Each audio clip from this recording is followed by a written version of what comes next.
Movie की starting में बताया जाता है कि बहुत सालों पहले चीन के गोंगमेन शहर में मोर राज किया करते थे। वो बहुत ही सुकून तरीके से राज किया करते थे और हर तरफ खुशियां ही खुशियां थी। और उन्होंने अभी अभी फायरवर्क्स का आविष्कार किया था और हर खुशी के मौके पर फायरवर्क्स का इस्तेमाल किया करते थे। लेकिन खतरे का आगाज जब हुआ जब वहाँ के राजा के बेटे शेन ने अपने बुरे इरादों को कामयाब करने के लिए फायरवर्क्स को हथियार की तरह यूज करना शुरू कर दिया। अपने बेटे को गलत रास्ते पर चलता देख शेन के माता पिता ने एक सूसेयर नाम की एक ज्योतिषी को बुलाया था ताकि वो शेन के भविष्य के बारे में जान सके। वो भविष्यवाणी करती है कि अगर शहजादा इसी राह पर चलता रहा तो एक काला और सफेद योद्धा यानी कि पांडा एक दिन उसको मार देगा। शेन भी छिपकर ये सब देख रहा था। तभी शेन ने ठान लिया कि वो अपनी तकदीर बदल देगा और सारे पांडा को मार देगा, जिससे उसे मारने वाला कोई पैदा ही नहीं होगा। और वो अपने सैनिकों को लेकर सभी पांडा को मारने के लिए निकल पड़ा और उसने सभी पांडा को मार डाला।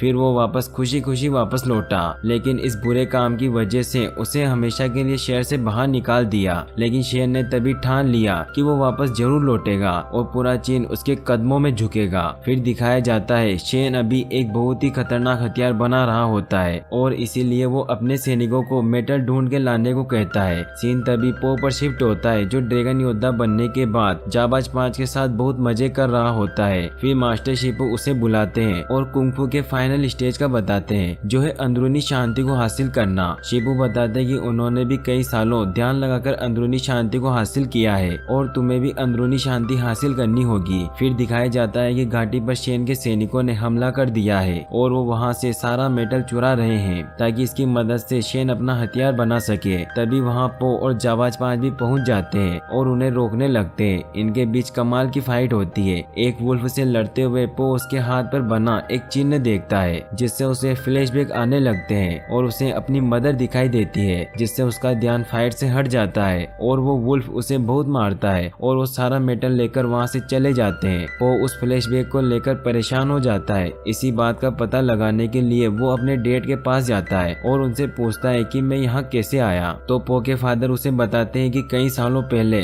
जब मैं नूडल बनाने के लिए अपनी सब्जियां लेने गया तो मैंने देखा कि एक छोटा सा पांडा उस टोकरी में पड़ा हुआ था जहाँ मैंने सब्जियां लाकर रखी हुई थी। मैंने सोचा शायद कोई तुम्हें यहाँ छोड़ गया होगा, लेकिन फिर भी मैंने इंतजार किया कि शायद कोई तुम्हें लेने आ जाए, लेकिन कोई भी लेने नहीं आया। फिर मैं तुम्हें मेरे साथ घर ले आया और नहलाया खिलाया। फिर जब से मैंने तुम्हें अपना बेटा मान लिया और तुम्हारी देखभाल करने लगा। लेकिन पो को अब भी समझ नहीं आ रहा था कि मेरे माता पिता कहाँ है और मैं इस टोकरी में कैसे आया। तभी शेन को दिखाया जाता है जो कि अब काफी पावरफुल हो चुका है और वो अपने शहर को वापस से हासिल करने के लिए गोंगमेन शहर आता है, जहाँ वो अपना बनाया हुआ हथियार कैनन को भी लाता है। गोंगमेन सिटी पर अभी थंडरिंग राइनो रूल कर रहे थे जो कि काफी खतरनाक कुंग-फू योद्धा थे। शेन राइनो के साथी मास्टर ओक्स और मास्टर क्रोक से लड़ने लग जाता है, लेकिन शेन उनके कुंग-फू के आगे नहीं टिक सकता था। इसीलिए शेन ने वो हथियार बनाया था और वो अपना हथियार थंडरिंग राइनो पर चला देता है, जिससे वो वहीं पर मर जाते हैं और मास्टर ओक्स और मास्टर क्रोक को बंदी बना लेता है और पूरी सिटी पर कब्जा कर लेता है। इस बात की खबर चारों ओर फैल जाती है और इसकी खबर मास्टर शिपू तक भी आती है और वो पो और जाबाज 5 को बताते हैं कि शेन ने अपने बनाए हुए हथियार से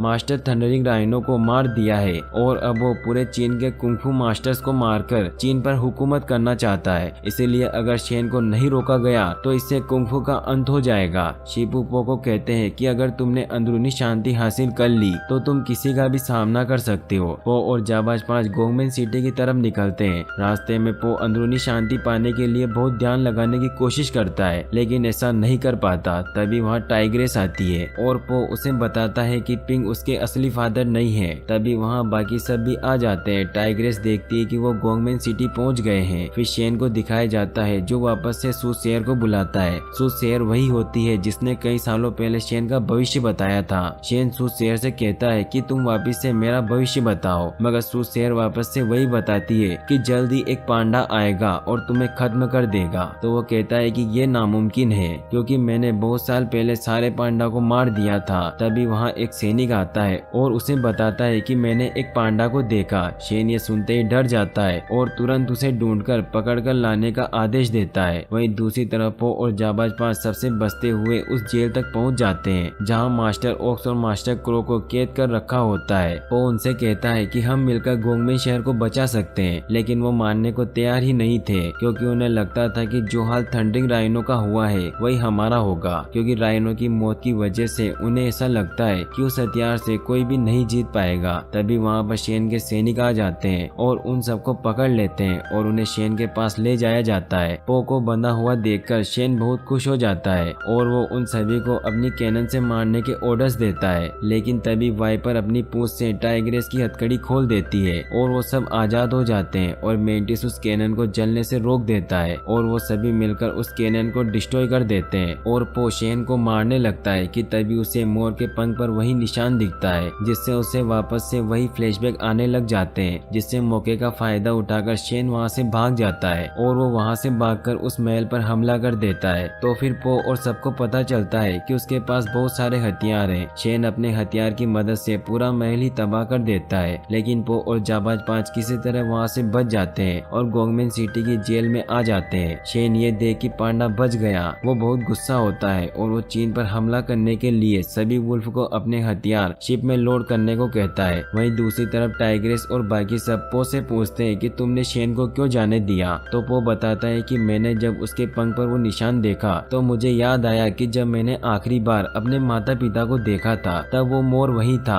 टाइग्रेस उसे शेन के पास जाने से मना करती है और वहीं रुकने को कहती है क्योंकि वो नहीं चाहती कि शेन आखिरी पांडा यानी कि पो को मार दे। फिर पांचों शेन के हथियार को तबाह करने के लिए निकल जाते हैं, लेकिन पो फिर भी उसकी बात नहीं मानता और शेन से उस सवाल का जवाब जानने के लिए उसके पास पहुंच जाता है। जाबाज 5 और पो सभी से लड़ रहे होते हैं, तभी पो के सामने शेन आता है। पो शेन से पूछता है कि तुमने क्या किया मेरे माता पिता के साथ, तो शेन उसे झूठ बताता है कि तुम्हारे माता पिता तुम्हें नहीं चाहते थे इसलिए उन्होंने तुम्हें छोड़ दिया। इतना कह के वो वहाँ पड़े उस कैनन से उस पर अटैक कर देता है, जिससे वो दूर जाकर एक नदी में गिर जाता है। अब वो बहुत ही घायल हो जाता है और वो बहता बहता सूसेयर के पास पहुंच जाता है। सूसेयर उसे अपने साथ एक गांव में लेकर जाती है और उसका इलाज करती है, जिससे वो ठीक हो जाता है। वो पो को बताती है कि ये तुम्हारा असली गांव है और यही तुम्हारा जन्म हुआ था और कैसे शेन ने इस गांव पर अटैक कर दिया और सभी को मारने लगा। पो को भी सब बातें याद आने लग जाती है